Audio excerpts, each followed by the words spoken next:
Walking Dead Season 1 is arguably, I think it's the second best game in the franchise. There's zero flaws in this game, bro. It's so good. Lee is obviously a top 2 character in Walking Dead franchise history, and then we got to see baby Clementine as well. And this is where we also get introduced to Kenny and then his situation with his family and Doug. There was just so much good storytelling in this first season, and like it felt like the choices really did matter. The whole thing where they went to the farm and they met those people and they were actually eating people's meat and stuff like that. So much crazy stuff in here. Lee was that guy, and as you guys know, I'm not gonna spoil anything too much, but at the end of the game, bro, it truly broke me and let me know what like Telltale was about. Now that I think about it, it might be the 3rd best game in the franchise because I think this is 1st or 2nd actually, The Walking Dead Season 2. Season 1 was so good, and the fact that they went to Season 2, and this is where like, you know what happens. So Clementine, you know, is by herself now.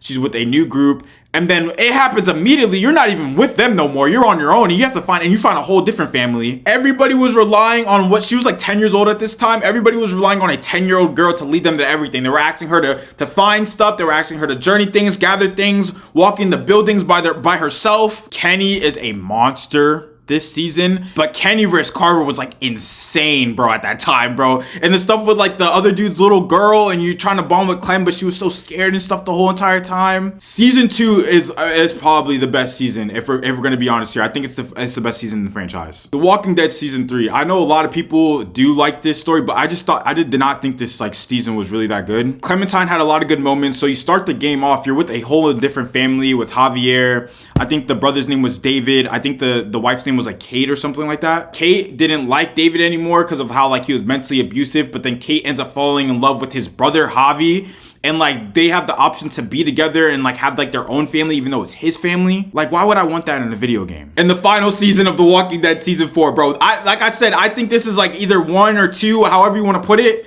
but these 3 are perfect games. Clementine is officially raising AJ as her son. Lily comes back as like a huge villain, and that whole entire mission was crazy. She does some crazy stuff in this, and you get to go against her one-on-one and make AJ do a crazy decision that like a lot of people don't know which one to pick for. You meet new characters like Lewis and Violet, a part of their camp. And who's the character that like AJ does that thing to, and like it completely dropped me? I was so surprised. And then when you beat the game, it's like this beautiful like cinematic scene, and like it just looks so good. The graphics in this game was so far better than everything else we ever gotten. They took a time to make this like the most super interactive game imaginable, and that's why I think all 3 of those games are just S tier. They're perfect in my opinion. I'm about to replay those as well. If you're new here, I'm going to be doing a Let's Play of Life is Strange on the long form app, so please go ahead and check that out. It's going to be coming out on Monday, so I would appreciate it if y'all want to play along with me.